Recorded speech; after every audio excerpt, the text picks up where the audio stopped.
ನಾವಿವತ್ತು ವೀರಭದ್ರೇಶ್ವರ ಥಿಯೇಟ್ರಲ್ಲಿದ್ವಿ ಕಮಲಾನಗರಲ್ಲಿ. ಇತ್ತೀಚಿನ ದಿನಗಳಲ್ಲಿ ಏನಪ್ಪ ಅಂದರೆ ಥಿಯೇಟ್ರಿಗೆ ಜನರು ಬರುವಂಥವ್ರ ಸಂಖ್ಯೆನೇ ಕಡಿಮೆ ಆಗಿದೆ. ಯಾಕೆ ಬರ್ತಾ ಇಲ್ಲ ಜನರು ಅನ್ನೋದು ಈಗ ಥಿಯೇಟ್ರವರು ಸಿಬ್ಬಂದಿಯಲ್ಲಿ ಹೇಳಬೇಕು. ಏನು ಹೇಳ್ತಾರೆ ಕೇಳೋಣ ಬನ್ನಿ. ಸರ್, ಇತ್ತೀಚಿನ ದಿನಗಳಲ್ಲಿ ಥಿಯೇಟ್ರ್ ಕಡೆ ಬರ್ತಾ ಇಲ್ಲ ಜನರು. ಜನ ಆದರೆ ಕರೋನಾ ಬಂದ್ಮೇಲಿಂದನೂ ಬರ್ತಾನೆ ಇಲ್ಲ ಜನ. ಆದ್ರೆ ದೊಡ್ಡ ದೊಡ್ಡ ಪಿಕ್ಚರ್ಗಳಿಗೆ ಬರ್ತಾರೆ.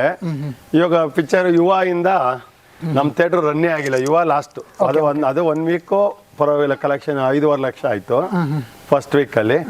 ಆಮೇಲೆ ಎಲ್ಲ ಡೆಲ್ ಆಯ್ತು. ಸರಿ, ಅದು ಆದ್ರೂ 4 ವಾರ ಹಾಕಿದ್ದು. ಅದಾದ್ಮೇಲಂತೂ ಸಿನಿಮಾ ಯಾವೂ ಇಲ್ಲ. ಇವಾಗ ಯಾವುದು ಉಸಿರೇ ಅಂತ ಅದು ಆಗ್ತೋ, ಅದನ್ನು ಏನು ಒಂದು ಶೋಗಳು ಯಾವುದು ಹೋಗ್ಲಿಲ್ಲ.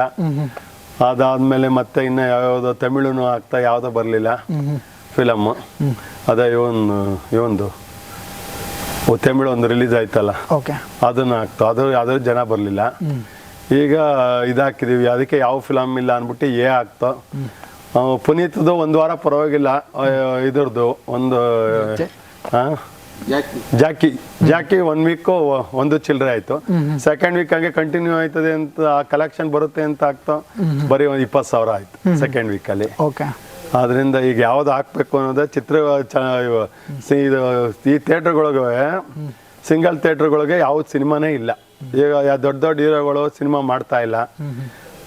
ಯಾವುದು ಚಲನಚಿತ್ರಗಳು ಯಾವುದು ರಿಲೀಸ್ ಆಯ್ತಲ್ಲ ದೊಡ್ಡವು, ಚಿಕ್ಕದು ಹಾಕೋರೆ ಜನ ಮನೆಯಿಂದ ಪಿಕ್ಚರ್ ನೋಡಕ್ ಬರ್ತಾ ಇಲ್ಲ. ಅದು ಏನು ಒಪಿನಿಯನ್ ಏನು ಅಂತ ಗೊತ್ತಾಯ್ತಾ ಇಲ್ಲ.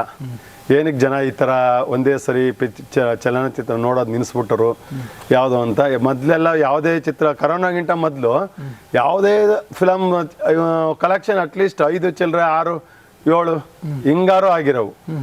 ಈಗ ಯಾವ ಕಲೆಕ್ಷನ್ನೇ ಬರ್ತಾ ಇಲ್ಲ. ಕರೋನಾ ಆದ್ಮೇಲಂತೂ ಕಲೆಕ್ಷನ್ನೇ ಬರ್ತಾ ಇಲ್ಲ. SS ಟಿವಿ, ಸಿನಿಮಾ ಜಗತ್ತಿನ ಕ್ಷಣ ಕ್ಷಣದ ಸುದ್ದಿಯೊಂದಿಗೆ.